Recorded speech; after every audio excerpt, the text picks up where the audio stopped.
साहब को हराया। कांग्रेस की राजनीति थी।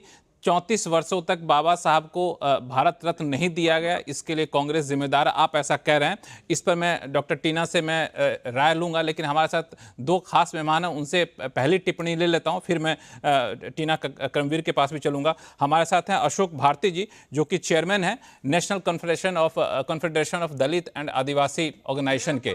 अशोक भारती जी, 5 सेकंड का मेरा रह गया था, 5 सेकंड बाद, सिर्फ 5 सेकंड दे दीजिए प्लीज। नहीं, अभी पूरा 1 घंटे का शो बचा हुआ, 1 घंटे का शो बचा हुआ। आप रुकिए ना, आपके पास आएंगे, क्यों चिंता करते हैं, आपके पास आएंगे। हमारे शो में पर्याप्त टाइम होता, आप चिंता ना करिए, हम आपके पास आएंगे। अशोक भारती जी, भाजपा कह रही है कि बाबा साहब अंबेडकर के विचारों को, उनको सम्मान देने में कांग्रेस ने कोताही की। हमने इतने सारे काम किए, हमारी समर्थित सरकार ने उनको भारत रत्न दिलवाया, हमने उनको सम्मान दिया, उनके आरक्षण के विचारधारा को आगे बढ़ाया। तमाम 6 लिस्ट उनके पास लंबी चौड़ी पड़ी हुई है। आपका क्या मानना है, चूंकि आप लोग तो एक रिसर्च ऑर्गेनाइजेशन भी हैं, यहाँ पे कांग्रेस के दावे और भाजपा के दावे में आपको सच्चाई कहाँ दिख रही है? देखिए, मैं आपका बहुत बहुत धन्यवाद। और मैं 2-3 छोटी छोटी बातें जरूर कहना चाहता हूं। पहली बात तो ये कि मैंने हमारे होम मिनिस्टर साहब का पूरा जो संसद में उन्होंने भाषण दिया वो सुना है, और मुझे उस पूरे भाषण में वो अंबेडकर वाला पूरा 2-2.5 मिनट का सुना आपने कि नहीं सुना? मैंने पूरा सुना है, आपका 12 मिनट 12 सेकंड का भी सुना। मैं आप पूरे की बात कर रहा हूं। ठीक है। पूरा जो उन्होंने जवाब दिया है, मैं उसके कॉन्टेक्स्ट के बारे में भी जानता हूं और उन लाइनों के बारे में भी जानता हूं। मैं ये बताना चाहता हूं कि हमको क्यों लग रहा है कि बाबा साहब डॉक्टर अंबेडकर का अपमान हुआ। मैं ये जरूर आपको बताना चाहूँ क्यों लग रहा है हमें कि अपमान हुआ। ये बात तो तय है, आपको भी लगता हमें है कि लग रहा अपमान हुआ है है कि गृह मंत्री जी ने चाहे टंग ऑफ स्लिप की वजह से किया हो, लेकिन अपमान किया है। अब क्यों किया है मैं बताना चाहता हूं। पहली बात तो ये कि इस देश में हजारों सालों से ब्रह्मा विष्णु महेश, काली महाकाली लक्ष्मी सरस्वती सब थे इस देश, लेकिन दलितों के साथ छुआछूत तब भी थी। इस देश में जो पुरातन जिस संस्कृति, जिस विरासत की बात भारतीय जनता पार्टी और उनके नेता कर रहे हैं, या गृह मंत्री जी कर रहे थे, या प्रधानमंत्री जी करते हैं, उस विरासत में दलितों के पास ना शिक्षा का अधिकार था, ना सार्वजनिक जीवन में कोई उनकी हैसियत थी।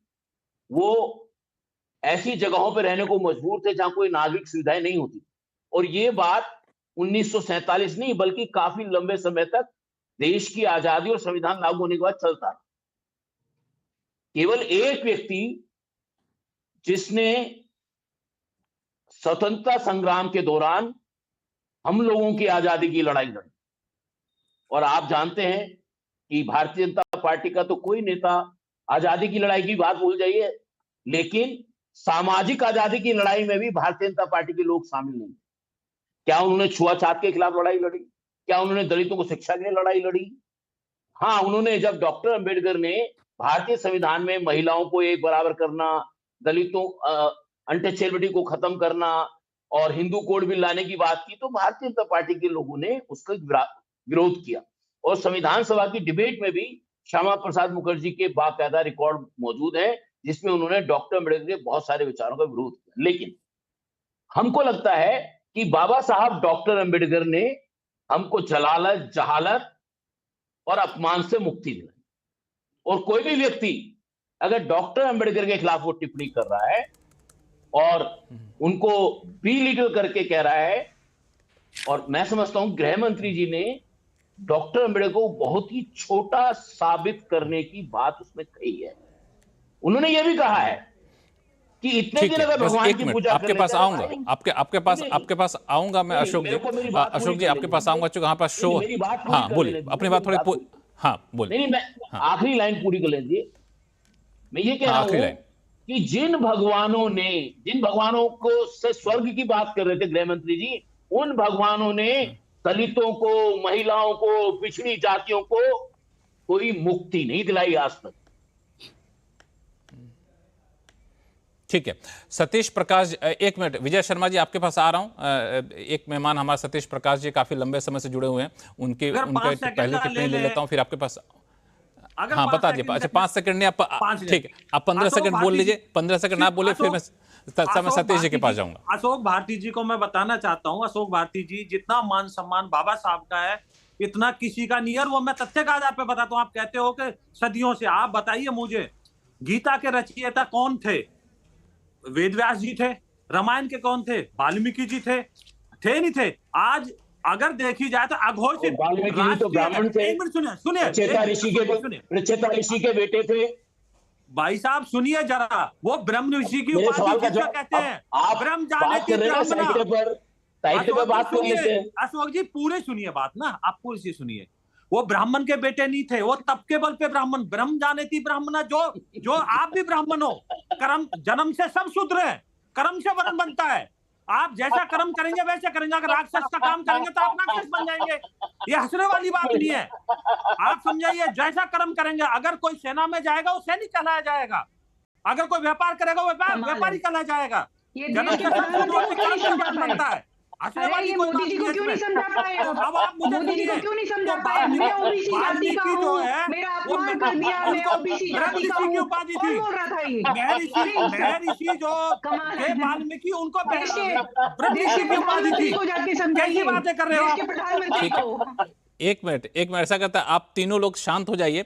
सतीश प्रकाश जी राजनीतिक विश्लेषक हैं, उनसे मैं एक पहली टिप्पणी ले। तो सतीश प्रकाश जी, चैनल से बाहर भी आज दिन भर डिबेट आपने देखा होगा और चैनल पर भी अभी डिबेट आप देख रहे हैं। ये आरोप लगाया जा रहा है कि गृह मंत्री ने बाबा साहब अम्बेडकर का अपमान किया, लेकिन उस आरोप के सहारे पूरे इतिहास को कुरेदा जा रहा है। भाजपा कहती है कि हमने बाबा साहब अम्बेडकर को सम्मान देने में इतने सारे कदम उठाए। कांग्रेस कहती है कि जो सच्चाई थी, विचारधारा थी, उसको आगे बढ़ाने में भाजपा आगे नहीं बढ़ी। आपका क्या मानना है कि जिस तरीके से भारत रत्न बाबा साहब अम्बेडकर को दिलाया जाना, जिसमें जिस सरकार का समर्थन भाजपा को थी, उसके बाद उनके स्मारक बनाया जाना, सदन में उनकी मूर्ति लगाया जाना और बहुत सारी बातें हैं यहाँ पे, ये सारी बातें जो हैं, आपको क्या लगता है कि वाकई ये साबित कर देता है कि अम्बेडकर के असली समर्थक या फिर विचारधारा के आगे बढ़ाने वाले भाजपा है, कांग्रेस नहीं है? नहीं लक्ष्मण जी, देखिए अमित शाह जी ने ये गलती की है या जानबूझ करके वो दलित मूवमेंट का टेम्परेचर चेक कर रहे हैं। ये घटना सदन के अंदर, और जब अमित शाह जी इस बयान को बाकायदा बोल रहे हैं तो उनके हाथ में कागज है और बाकायदा ये लिखा हुआ है। अगर अमित शाह जी को देखा जाए सही तरीके से तो बाकायदा या तो अमित शाह जी ने खुद लिखा है या जिस व्यक्ति ने उनका ये स्पीच तैयार किया है, तो बाकायदा वो स्क्रिप्ट है और उस स्क्रिप्ट में गलती नहीं हो सकती। कहीं ना कहीं अमित शाह जी जिस तरीके की उन्होंने बयानबाजी की है बाबा साहब को लेकर के, जिस तरह की उनकी भाषा है, कोई भी व्यक्ति जो संवैधानिक पद के ऊपर बैठा हो या सामान्य कोई भी व्यक्ति नहीं कर सकता इंसाफ। ये भाषा किसी भी पॉलिटिकल पार्टी के इतने बड़े लीडर, देश के गृह मंत्री की भाषा सदन के अंदर, जिस तरह से उन्होंने बाबा साहब जी को अम्बेडकर कहा।